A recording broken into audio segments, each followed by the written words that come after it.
shifting from locking youth up to lifting youth up. This is our first session of a series of sessions where we're going to be talking about different topics on this topic. So Bridget, who's being a wonderful slide driver today, if you could please move us over to the next slide, that'd be awesome.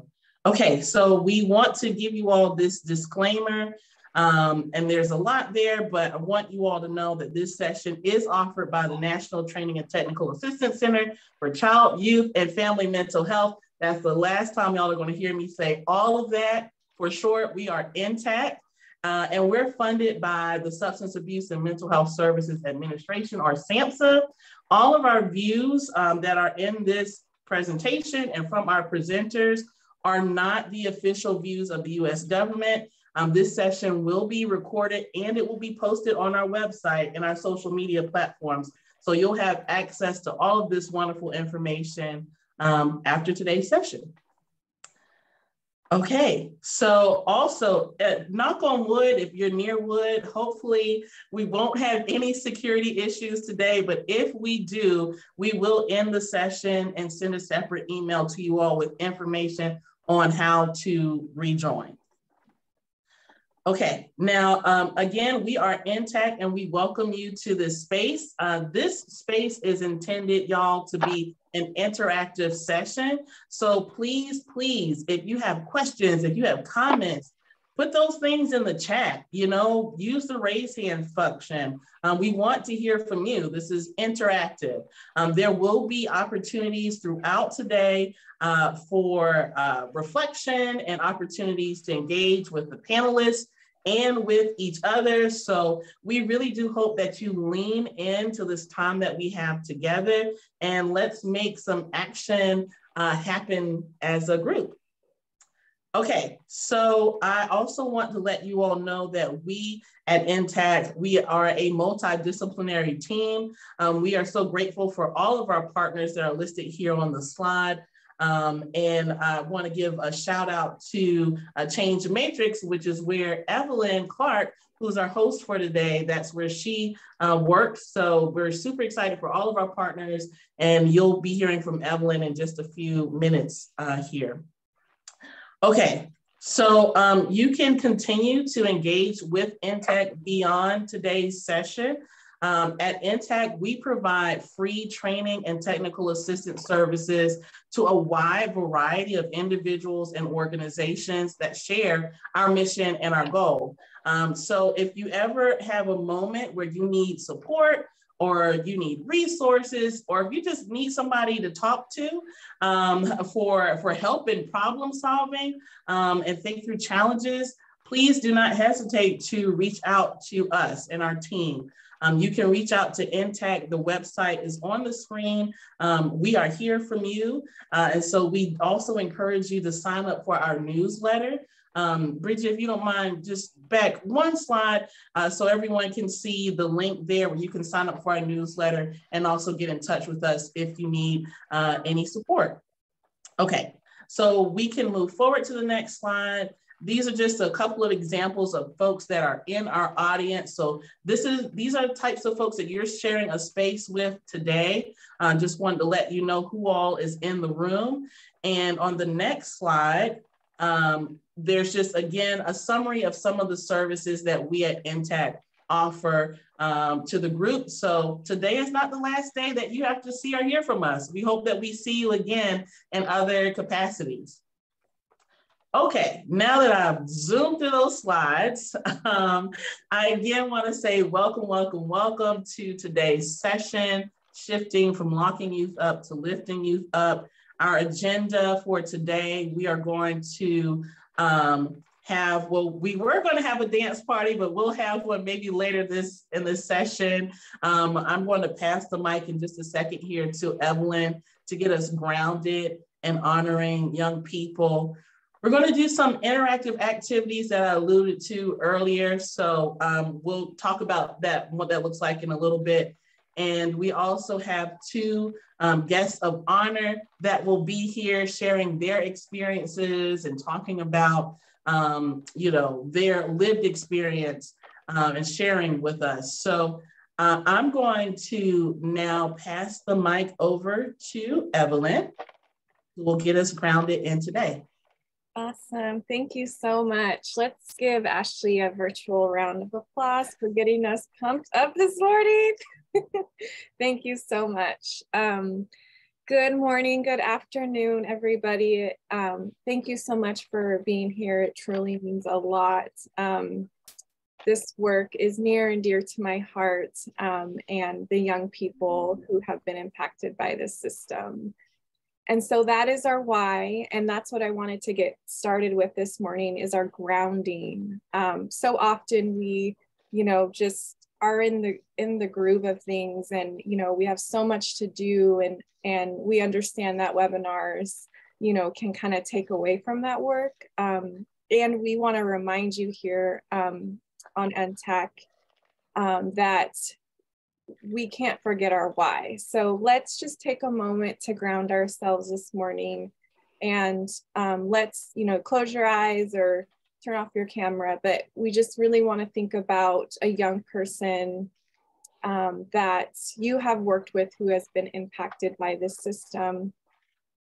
And just remember your why you're here today, why you do the work you do, so that we can serve these young people and give them the best treatment that they deserve. So we'll just take a moment.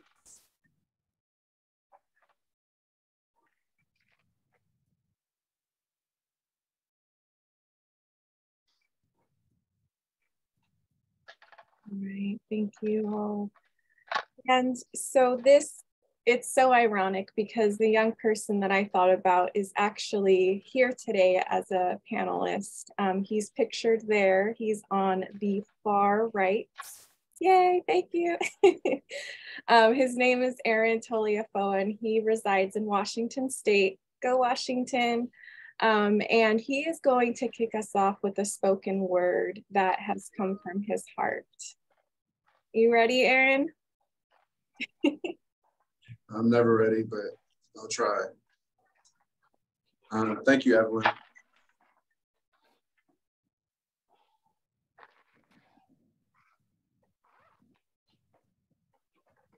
Okay, so I took a break, but you learn from every mistake. You can't eat it, but you can have some cake. Since I've been down, I noticed the closer I get to that gate, they start to show face.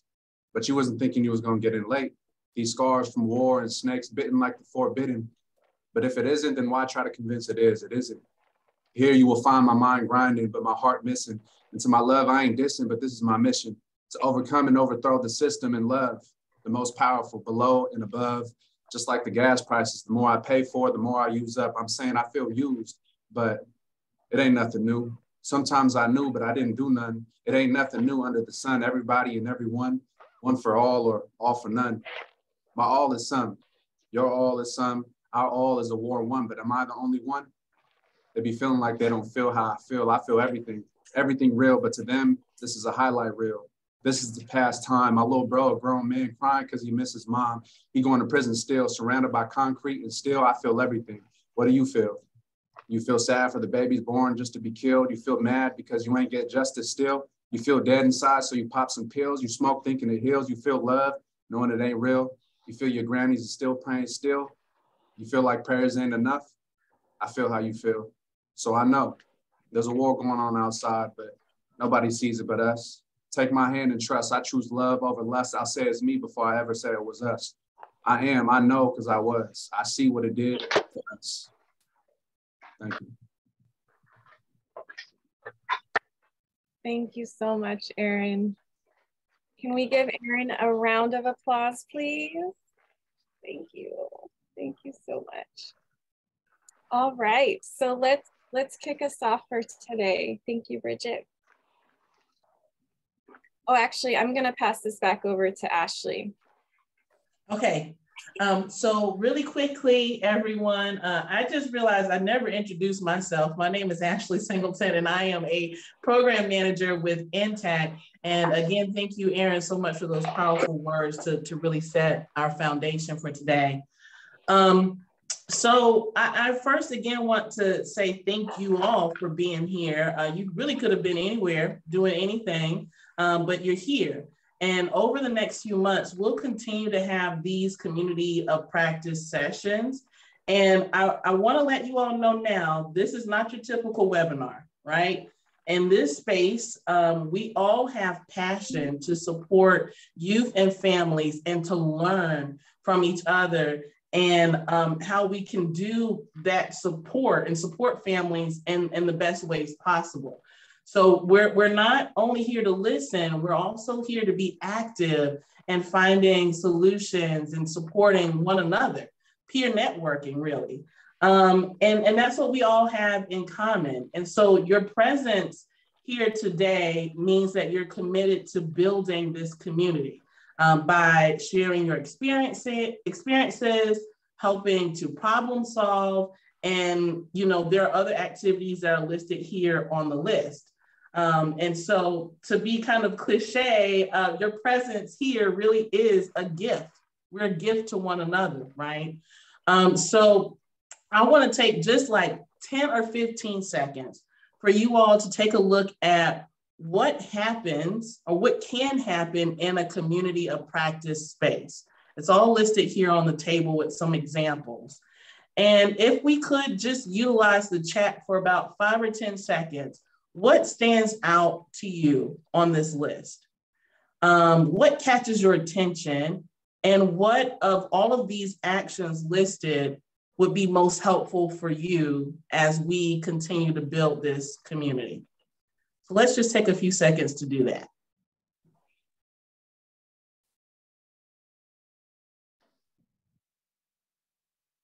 Okay, thanks, Penny. Problem solvers, Alice, growing confidence, thank you. Seeking experience from Christy, where it's 12 degrees. Thank you, Christy. Meredith, coordination and synergy. Okay, I like it. Reusing assets. Problem solving, discussing new developments. Awesome, great. Thank you all so much for that. So one way that we're going to build community and kind of take action, if we could go to the next slide, Bridget, is through intentional, guided, and fun interaction. So in just a moment, we're going to listen to a video clip of 3 young people sharing their experiences, including Aaron, taking the lead to create juvenile justice policies in their community. And after we watch that clip, you're going to have 30 seconds to write down your responses to the question that's on the screen. We are going to call that or refer to that as our what question. So the question is, reflecting on the news clip, what did you notice? What stood out to you? What was something that made you say, huh, that was interesting? So you'll write that on a sheet of paper, or maybe you just kind of hold it in your mind. Then we're going to go into breakout groups. And in those breakout groups, you'll discuss with your group mates your response to that question. Every person will have 1 minute to share. And we'll do that for a cycle of 2 rounds.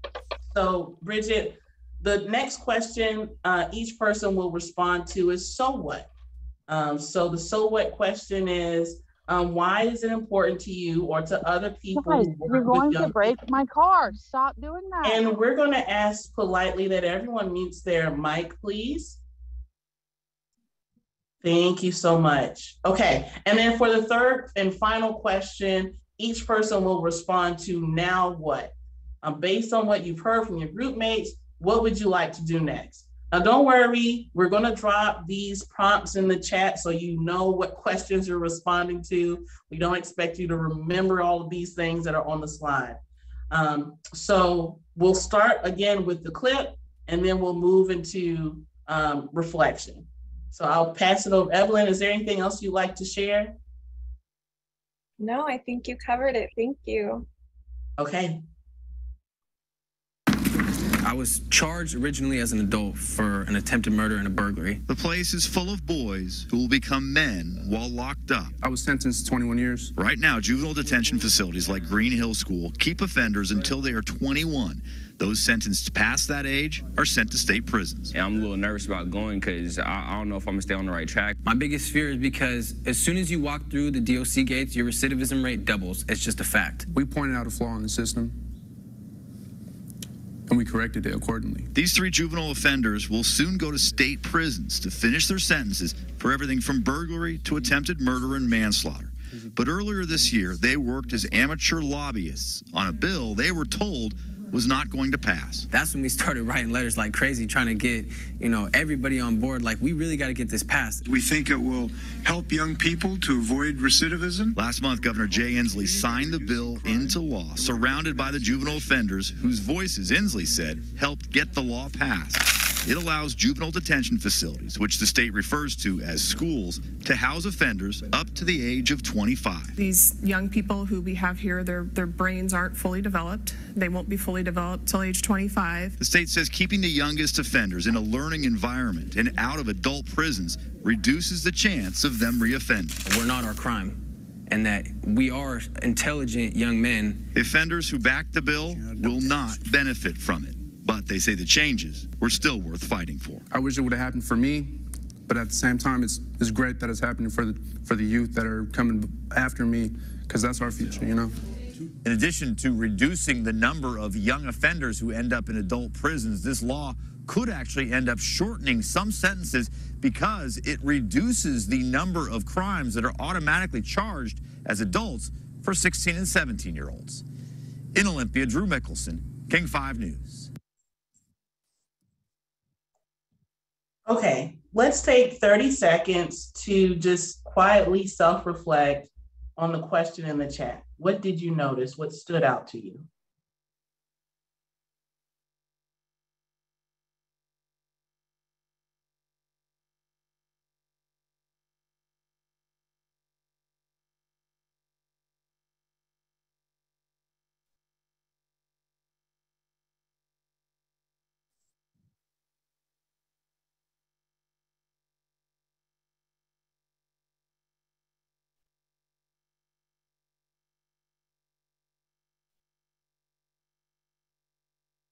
Okay, I see some folks are writing in the chat. Thank you so much for sharing. What we'd like you to do now is to go into, we're going to send you into randomly selected breakout rooms, and you can share your response to your what question in that breakout room. And then there are 2 other questions that we're asking everyone to also respond to, and we'll make sure those questions are in the chat. But they are, why is that important to you or the other people you work with? And what would you like to do next? So each person will take 1 minute in the group to respond to each question. Or if you don't feel like responding to a question, that's okay. You can say pass and skip the question. Okay, is that clear as mud, as my mama would say, or is that pretty clear? I see some thumbs up. Thank you so much for that. All right, so now we'll go into breakout rooms. Keep an eye out for those little prompt messages that'll pop up on your screen.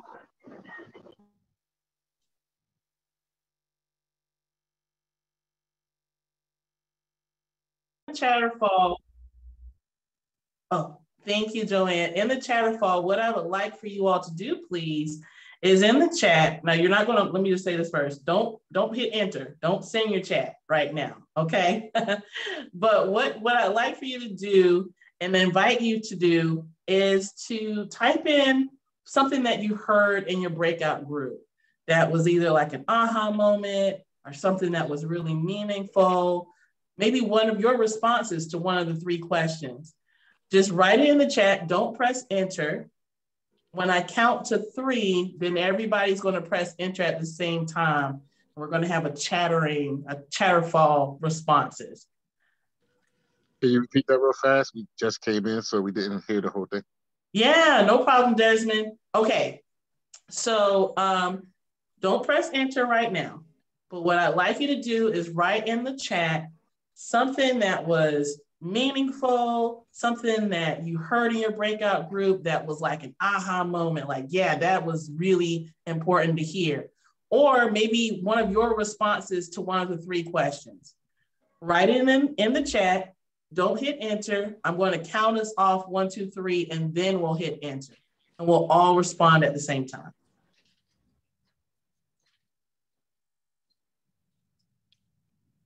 Just a few seconds to write in the chat. I see you all are typing away. It's so nice to see everybody's lovely face. This is so nice. Okay, all right, 1, 2, 3, hit enter. Wow. Some really powerful things. Policy does not break the pipeline. Be creative in creating access to opportunities. Yeah. Yeah, how everyone's heart is full of love for this work. Beautiful.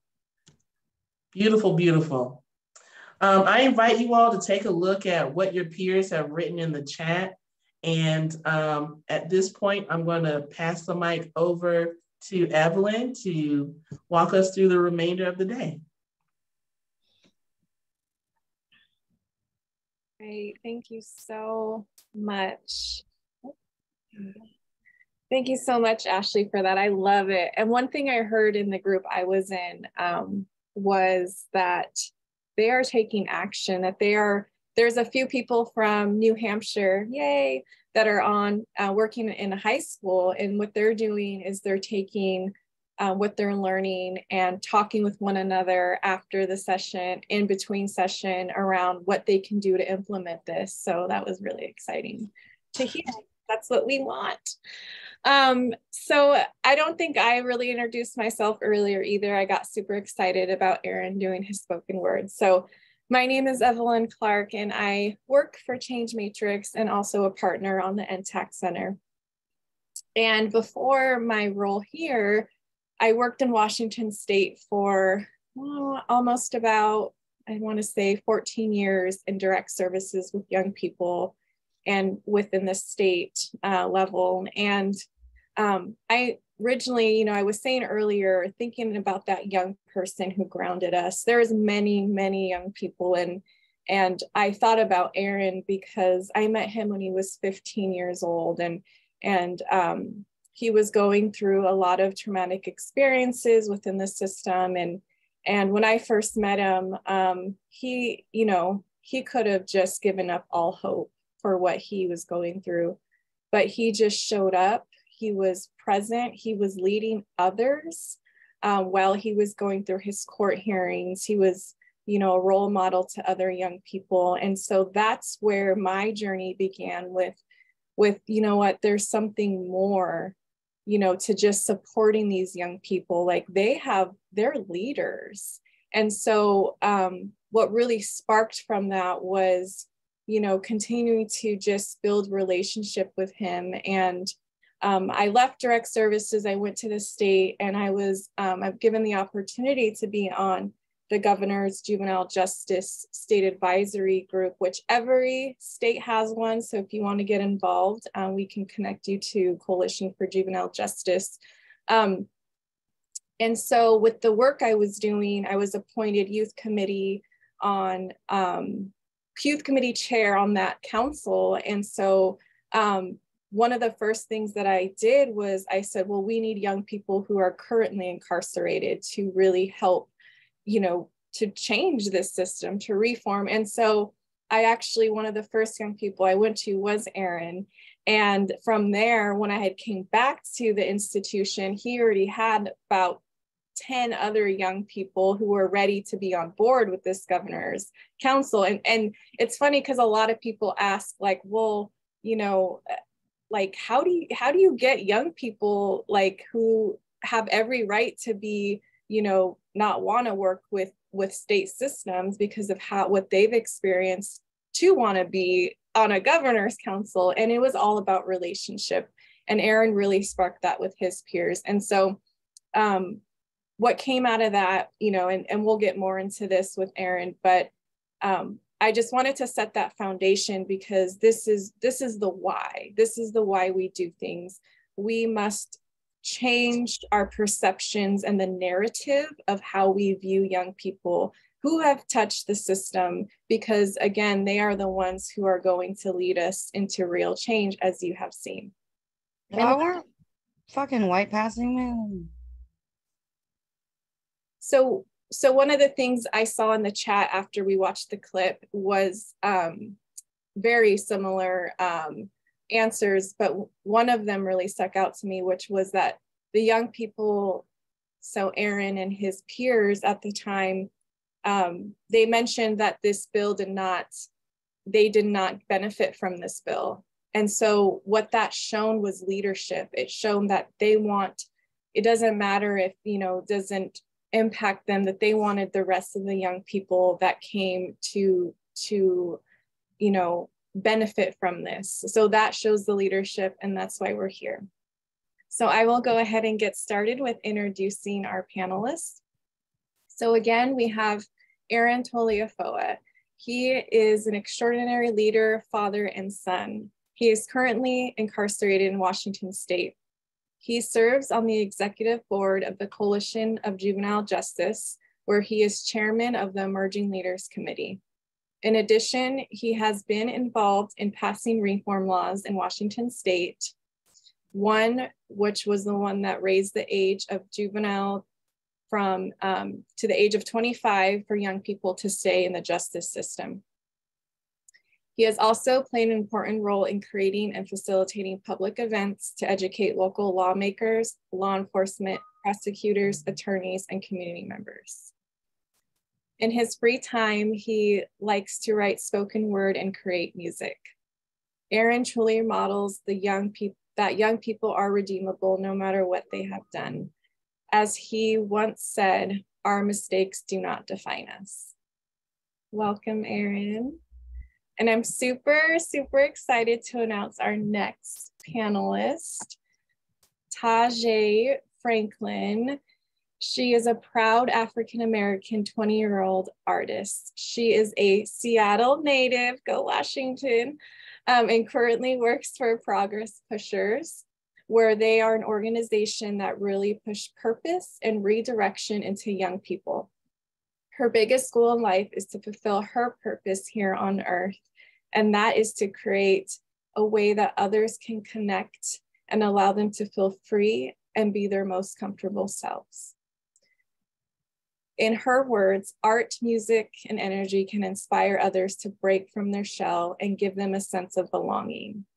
Her biggest inspiration for anything in life is for the ones that she holds dearest to her heart. Some of her greatest accomplishments comes from space of creativity, such as performing for and with artists like Macklemore, Sierra, Queen Latifah, and Run DMC. She holds many talents and she plans putting them all to her use. Welcome, Tajay. Thank you so much for being here. Awesome. So, are you all ready to have a conversation about youth leadership? Go ahead and you guys can unmute yourselves because we're just going to have a conversation for the participants today. We're really gonna, as I was saying, we're gonna give you some strategies from these two individuals who have been doing youth leadership work. From Aaron, where he currently resides, to Tajay, working in her community, which she is from. And so we're just gonna get started. Tajay, I wanna start with you because we haven't heard from you yet. So what got you into this work of helping young people to become leaders? And, just share a little bit of what you feel comfortable with from your own experience, and then also to how you're implementing that in your current work today. Yes. Hi, everybody. Thank you for having me. It's wonderful being here. So being that I did grow up around a lot of these environments, I've always seen, I guess, what they would call the higher risk youth, which I would just say these youth are just calling out for help in certain ways that they don't really know how, and they don't really know what's going on. Some of them don't really know that they may need help or guidance. Mm-hmm. So being that I do come from a lot of these places and have a lot of people close to me that deal with a lot of these things as well, I think it just gives a different insight and a different look on the issue at hand and what it actually is versus the statistics that you see on paper or that you see in, you know, the news or whatever the case may be. A lot of times the people that are closest to the problem and have the answers to the problem don't have the resources. And that's where it needs to start. With me, that what got me into this work, I had a cousin who was lost to gun violence, unfortunately, too early. He was 19, it was back in 2020. That is kind of around the area when I started to get more involved with my community, because I do have younger cousins and I have a younger sibling, and I do care about my Black and brown community, and I care about our future, and these kids are our future. So that's what got me really started into the intervention work and prevention work. It really was first me being in a community setting. I've always been in community settings like community centers or groups where youth come and they can be creative, like for example, making music, which is how I was introduced to Progress Pushers. And they had told me what they do for our community, and they actually came to me with the proposal to work for them, which I was honored. And that gave me the space to actually even open up my mind and learn more about the youth. Because even then, when we feel like we understand, we have such a closed mindset when we're not actually in those positions. So being in this work has definitely opened my eyes and my mind to the people that society honestly just tossed to the side. So yeah, hopefully I answered thoroughly enough. Of course. No, that's beautiful. And I just want to honor your cousin and all of the young people that are affected by gun violence. And it's just so beautiful to see how you've turned that pain into purpose. And now you're giving back to so many young people that can really change the direction of their lives. So thank you for what you do. Yeah. And I see you're repping Progress Pushers. I love it. Yes. So thank you. Yes. Erin, can you just share a little bit about some of the ways that, you know, we heard in your bio and some of the work you're doing? I mean, you're helping pass laws, right? You've done so much work, and you've implemented not only youth leadership into Washington, but beyond.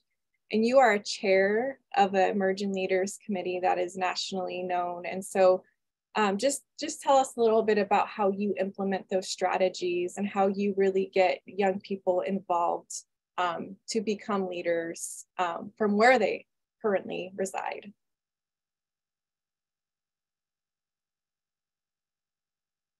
Yeah, I think for me, for the most part, everyone that's around me, all the guys that's around me, they're already leaders in their own selves. So really, the way I see it is, you know, I have a platform, I have a way to, you know, amplify their voice. So, you know, why not? Because their voice needs to be heard. So I think what really is good for the stuff that we do here is pretty much that we kind of just create our own environment to where nowadays, like from when I first got here to this facility, it was just fighting and a whole bunch of, you know, just crazy stuff. So nowadays, I feel like we shifted that environment and just the vibe of this facility to where everyone's on their grown man stuff, you know? And now everybody's really just trying to, you know, find a way out. And I think that's always been something that we always wanted, was just, you know, a way out, but, you know, not being heard, not understanding that, like, you know, people actually care and will help you if you need it. And on top of that, yeah, like Penny Quest, she said, sense of community. That's something that, you know, we find usually, you know, in places that, you know, we obviously can see that isn't good, you know. That's why, you know, a lot of times, you know, our youth end up in places like this is because, you know, we're searching for that sense of community.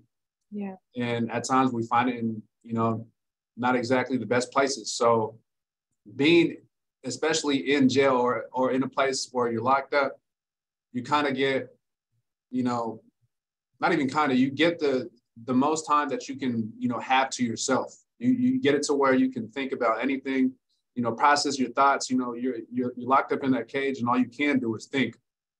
So I think nowadays, like, man, we really got a lot of these guys really stepping up to the plate, you know, knowing that, all right, like, you know, they see AT, you know, talking on these webinars, and they're always asking me like, hey, bro, like, what do you be doing over there? Like, how you do that? And I just be telling them like, man, like, it's really just sharing from your heart. Like, that's what people want to know. They're curious about what goes on, you know, in these facilities, what you experience. And I be telling them like, you know, people really want to learn about this. People really want to understand your feelings, what exactly goes through your mind. And so when they figure out like, damn, like a lot of people actually like, you know, pay attention to what we're saying, like that they really care.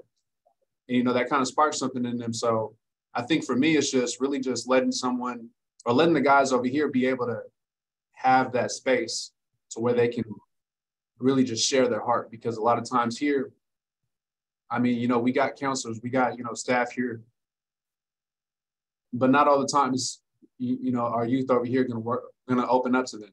Yeah. So I think that's really where I find success on helping these guys, you know, helping my brothers over here kind of just open up and be able to, you know, share their hearts and speak from their hearts, because, you know, that's really all of us. That's really what all of us want, is just, you know, to be heard. Yeah. So I think, you know, starting with that, that's where I started at.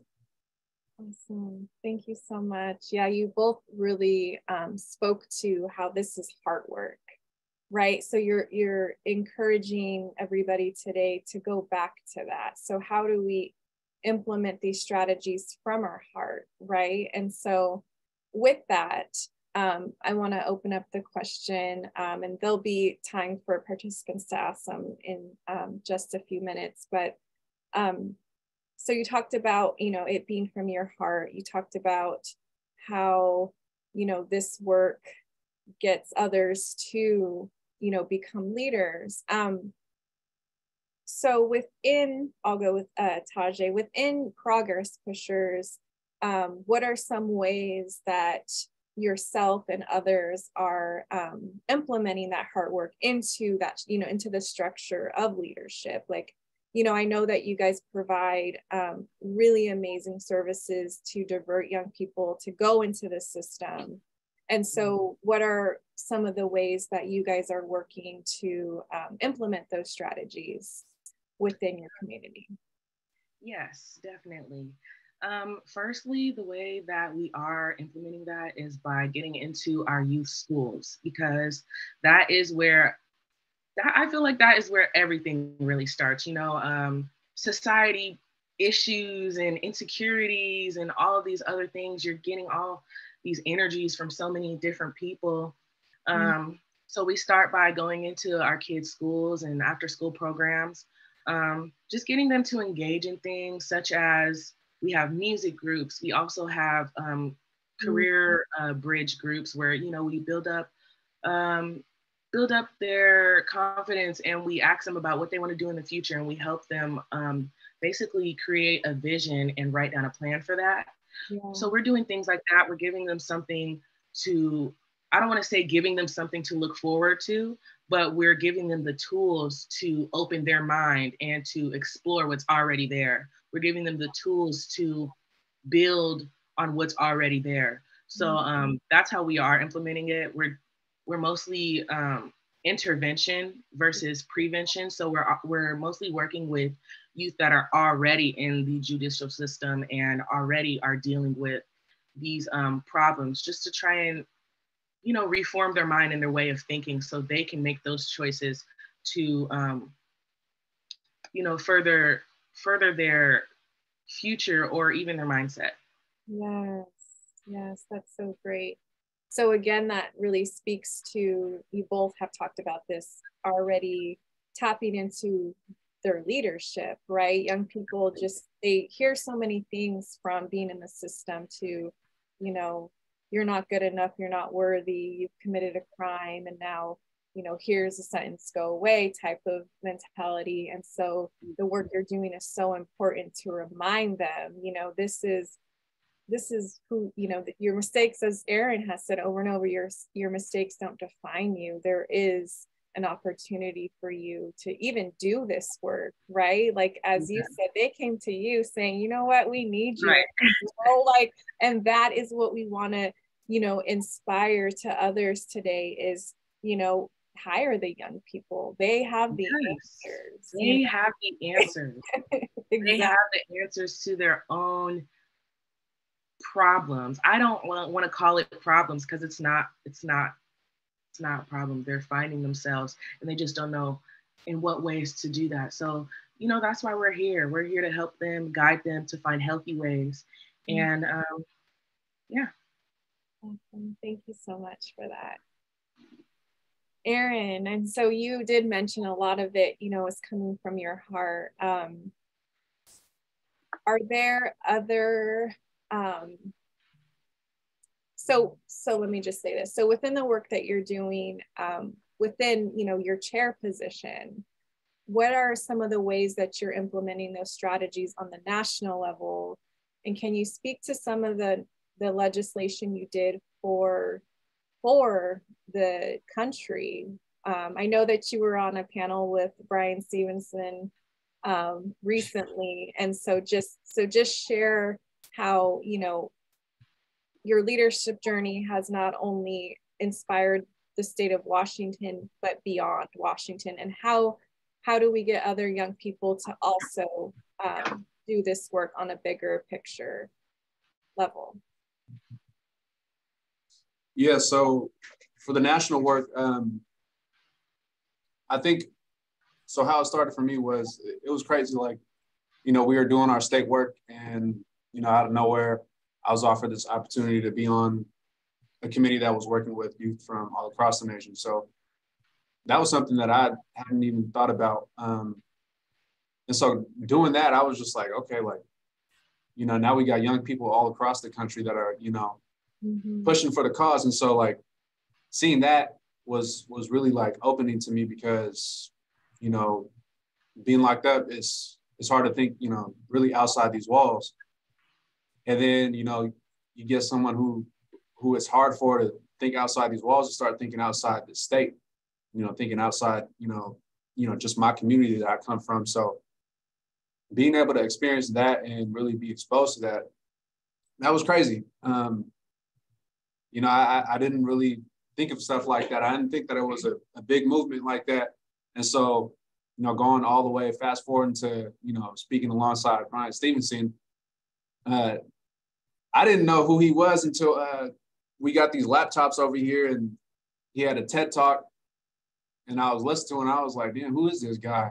And the next thing you know, his movie comes out, Just Mercy. And I'm like, okay, like, it's crazy. So I was really, you know, like starstruck because, you know, looking into this guy and everything that he talks about, like, I admire that. Like, he's almost Jesus nowadays. And so it was cool just like being able to see him talk and speaking alongside of him, because I kind of, you know, was able to, you know, from just doing stuff that was in my state and then moving to a national level and seeing just like where, you know, working with other organizations and other youth would get me to being able to speak alongside this guy. I'm just like, damn, like, that's crazy. And so seeing that and experiencing that, being, you know, able to be in front of Congress, I was just, you know, really blessed to even experience that. And I think really like, that's really what it takes, is just, you know, getting somebody outside of, you know, outside the box and really just, you know, exposing them to a lot of different things. Because, man, I know we was talking about programs and other stuff for our youth here. One thing that I would share is was really good for these guys over here, and especially for me, I love it. We have one of our professors here. His name is Brother Rashad Norris, and he teaches our public speaking class over here. And, you know, a lot of times over here, we just, you know, kick it in the day room. We just kick it in the wing and just talk. But, you know, putting us you know, on a stage and talking in front of our own peers that we talk to every day, it's a different thing. And, you know, you start to see like, man, this guy could be a public speaker anywhere. This guy could, you know, run his own, you know, TED Talk. And so I really love the fact that we have Brother Rashad, you know, really investing his time into that, because, you know, yesterday we had our finals for our college. And that was our final project, was, you know, giving a speech in front of all of our peers. And man, it was great, because, you know, you actually seen these guys walking across the stage, you know, using their creative self, something that, you know, really is oppressed, especially when you get into the systems, especially when you're in the street. You don't really, you know, have that space to really, you know, speak. And so yesterday almost brought me to tears, because I'm just looking at these guys, you know, on that stage, and they're just, you know, talking what they want to talk about. You know, we did three speeches, and he told us to pick one that we really liked. And so that was the ones that everyone liked, and they picked whatever they want to talk about. And, you know, as far as like all the anxiety that it brings, and just, you know, being shy, being, you know, having stage fright, man, you seen that disappear right away once they got on the stage. Once they seen that all their peers, all their brothers was just, you know, sitting there really wanting to hear what their words was. And so I really think that, you know, that national work, it really just, you know, once you get around people that actually see something in you and want to, you know, bring that out of you, I think that's where it goes. You know, it speaks to the power once you see everyone, you know, actually, you know, stepping up and really seeing that come out of it. Yeah. Yeah. Thank you so much for sharing that. I mean, it sounds like both of you are really hitting. I think sometimes, you know, us as professionals think like, well, what are the tangible steps that we need to do to help young people become leaders? But as you're both saying, is that it starts with hard work, and it starts with relationships. So how do, you know, you guys are both building relationships. Both of you had relationships with, you know, older adults to really help you get into this work. And so I want to touch on quickly before we move on into our Q&A is we know that this work is so powerful and meaningful. And sometimes, unfortunately, and it could be unintentionally, that young people are tokenized, and you know, there's different ways that happens, whether they're not paid to do this work, whether, you know, some, especially for those who identify as Black and Brown, sometimes when we have leaders who don't understand their culture and don't understand, you know, that yes, this system in particular has not worked for young people. Now there's people within the system that have helped them. And so what are some of the ways that both of you can speak to, how do we get rid of that tokenization? What is needed for you guys to be able to be your authentic selves? And so just giving some feedback to those today that are doing this work. And so I'm open to whoever wants to take that question on first. Everybody need a business license. Everybody need to be their own consultant. Yes, yeah. I mean, we got people, obviously, we know about tokenism, you know, and especially being in a space like this, you're going to have tokenism happening all the time, especially when someone sees something good in you. And it's sad because, you know, you got the system saying that, you know, they're for the youth, they're for, you know, rehabilitation, but they're exploiting their youth. So I think really to stop that right away is, you know, getting everyone their own business license, getting everyone, you know, their own just, you know, way to, you know, whatever they put out there, whatever they say, that's them. Ain't nobody gonna control it. Ain't nobody gonna be able to say, oh, well, you know, before you're able to speak with this person, before you're able to do this, you have to fill out these, you know, papers, you have to, you know, sign this contract. Yeah. So that's where I would start at. That's great. That's great. And that really speaks to, you guys have your own, you know, like you said, if you're a consultant and it's your own thing, then that way systems can't take your work and make it their own, right? And so we've seen that a lot happen with young people, unfortunately. But those are really good strategies, Erin. Tajay, what do you think? I just think that a lot of times the system tries to tokenize people's lives. And these are real situations that people go through. And I don't think they understand that because, of course, they aren't going through those situations. But I think the best way to help our youth be their authentic selves is by listening to them and letting them know you're there to just listen. You're not listening to talk back. You're not listening to dispute everything they're saying, because a lot of times our youth are feeling misunderstood. They're not feeling heard. So they already have that wall up of not, I guess, being real with their situation or telling you exactly what they need. They have that wall up, that barrier, and it's not going to go away by doing things like that. So building a relationship is very important with our youth, because we're not only breaking judicial systems and we're not only breaking those habits, but we're also breaking generational curses. We're also tapping into years of pain and unresolved issues with our youth. It's going to take way more than what we're doing now. And the relationship is the key component to that. Being in this work, I'm seeing that a lot of the youth that we're reaching are the ones that we're building relationships with. A lot of the youth that we're reaching are the ones that we're continuing to text, even when they don't text back, even when they feel like fighting back. The youth that we're continuing to push and push and push, because that's showing them, no, we're not just going to give up easily on you, because we care and we see you and we understand you. So I think being that for our youth and just being that ear for our youth is what will help them learn how to advocate for themselves. Because like I said, they got their own answers. They just have to tap into it and look for it. So Exactly. I love it. So we are almost at time. And so I just want to open up the floor to both of you. Yes.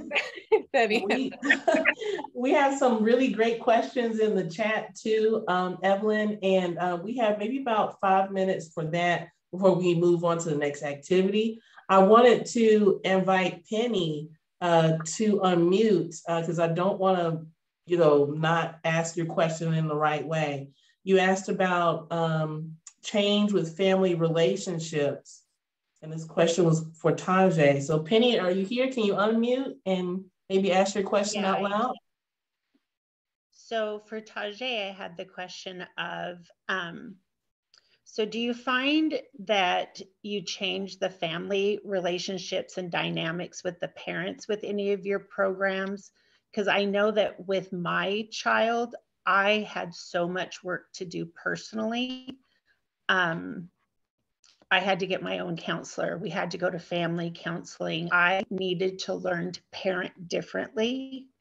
There were things that it was never a singular crisis. I don't believe a child can have a crisis alone. It is a family crisis. So the only way I think it could be resolved was a family in treatment, was a child in treatment.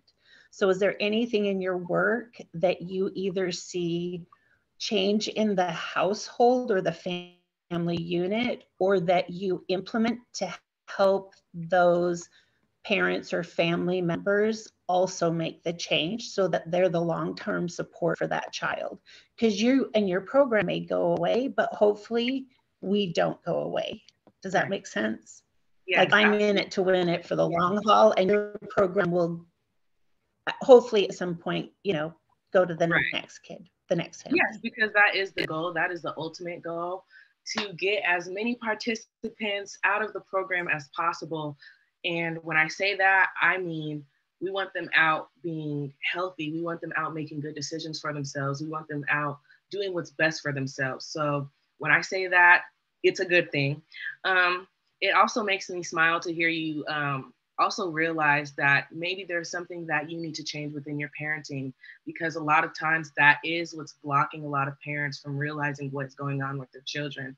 A lot of times we see parents with closed mindsets, and they just think, okay, I'm not necessarily the problem, but I'm not adding on to it. Or some parents may not realize they're not doing enough to reach out to their child in the way that they need.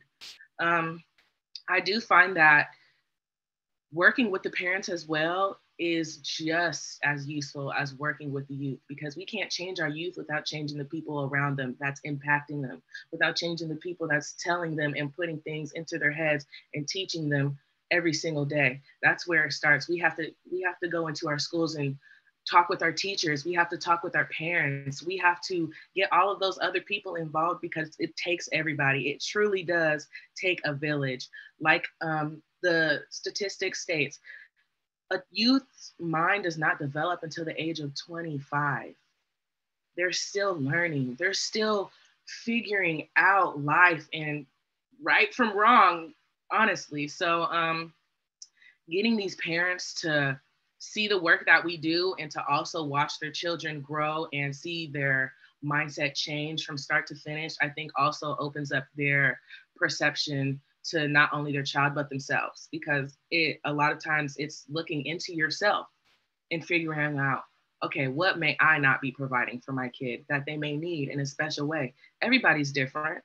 Your child is not going to need exactly what you may have needed when you grew up, or what you see somebody else need. Everybody is different. We all have our own souls, and we have to learn how to tend to that. So just having our parents tap into what our kids are doing as well, so they can learn too. Parents, it's never too late to learn. Yeah. I love that. I love that, Tajay. I would like to invite really everybody in the room to respond to a question I think Mona had. She asked about if there are programs that lend to youth and juvenile justice to work with their younger family members, like siblings, so that they don't follow them into the system. So if folks in the room know about programs that are working in communities that are youth and family driven, that you like to share and respond to Mona's question, that would be awesome. We really appreciate that. And also, I think I saw Kendra, you had your hand raised. We have another about minute or two if you want to ask a question, Kendra. Thank you so much, I do. Good morning. I'm so excited to see, I love when you guys are in these spaces and being able to advocate not only for you, but your peers. But I do want to ask, what do you, from your perspective, what do you guys think is needed for a successful reentry when someone has been down for a long time and they're now reentering society, but they're going back to those same friends, those same communities, you know, sometimes those same broken homes? You want to start, Aaron, or do you want me to? I can. You okay. So yeah, something that I learned being with Progress Pushers, because even us, we still have focus groups that we need to go to. We still have trainings that we have to do, because this work, it doesn't ever stop. There's new things adding on to it every single day. So I had learned about a circle, and it's basically, I don't want to call it a relapse circle, but a lot of times our youth, it starts with them thinking, maybe this needs to change. Maybe I'm doing something wrong. And that's where the thought process starts. And then it will move into action. Okay, let me start doing this for myself. Let me start moving in these certain type of ways. But there's always going to be something like an unexpected event, or just something that's just thrown at them that can make them relapse into that same environment that they once were in.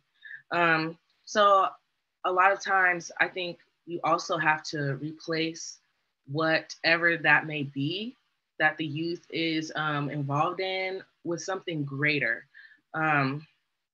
something that they will enjoy or gravitate towards more, versus doing something else that doesn't show them any interest or benefit them in any way.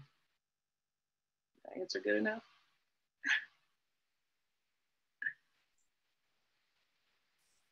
Okay, so we are getting close to time, but I hope that you all don't mind just for another 5 minutes going into a peer networking space where we can talk a little bit about some action steps. And there's a quote here on the slide. We'll go back to that in a second. Let's move on to the next one, please. Next slide, next slide. One more slide. Awesome. We're kind of doing a little bit of a remix today because we had such great conversation. But for 5 minutes, let's go into our peer networking space. At the bottom, there's going to be a little breakout rooms icon. And then there are going to be options for you to join a breakout room by your role. So you may see things there that may be peer support specialist or project director. There'll be different options. And I'm asking if you all would please go into those spaces. Please don't leave. Please hang out with us for just a little while longer and respond to the question, what small actions are you willing to commit to doing to benefit young people and or their families in the next 30 days? Remember, in these spaces and a community of practice is an opportunity to problem solve, grow confidence, seek experience, all of those things that you all identified at the beginning of the session.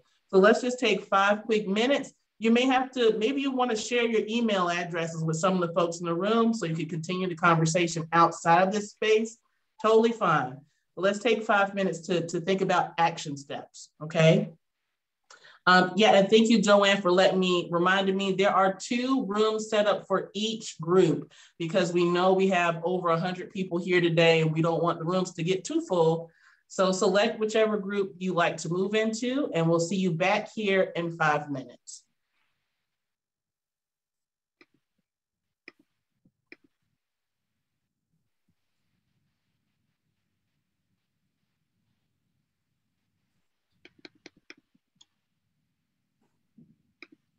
You should see the option to choose the room on your screen now. If you don't, you can go to the toolbar on the bottom of your screen and click on the breakout room button, or you may have to go over to the more on the bottom.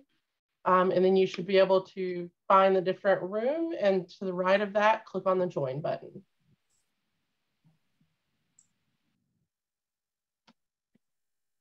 And if you need assistance, feel free to put it into the chat and we'll get you moved over.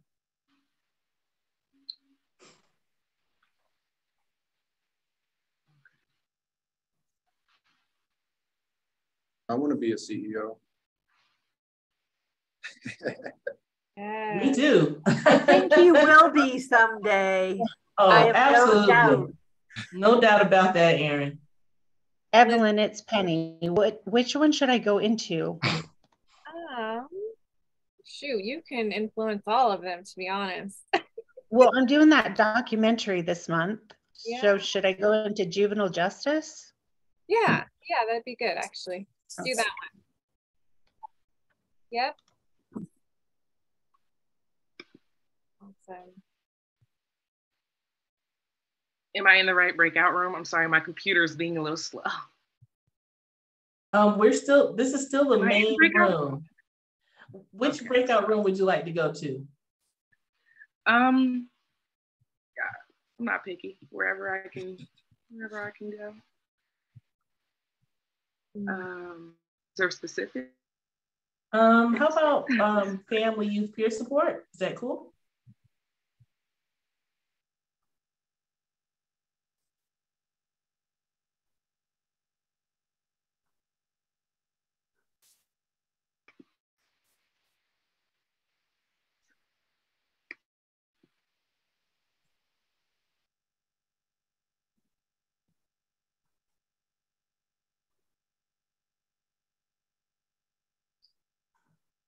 So it looks like we only have one in the director, CEOs, and managers room. I just moved Erin over there to that space.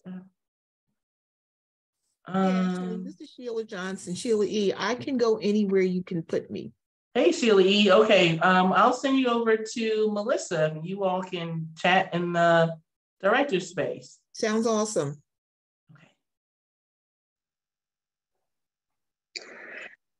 Can you move me to family peer support? Sure, Rhonda.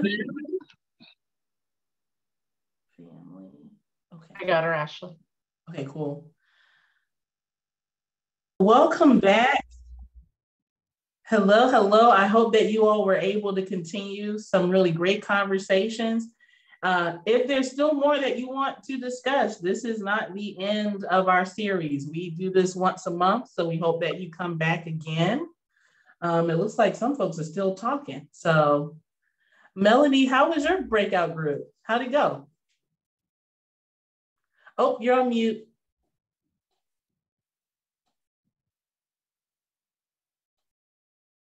Sorry. There we go. Yeah, we had a gal in there that was sharing about what brought her to the system. Unfortunately, it was a violent act that her son had done, and it's a broken system.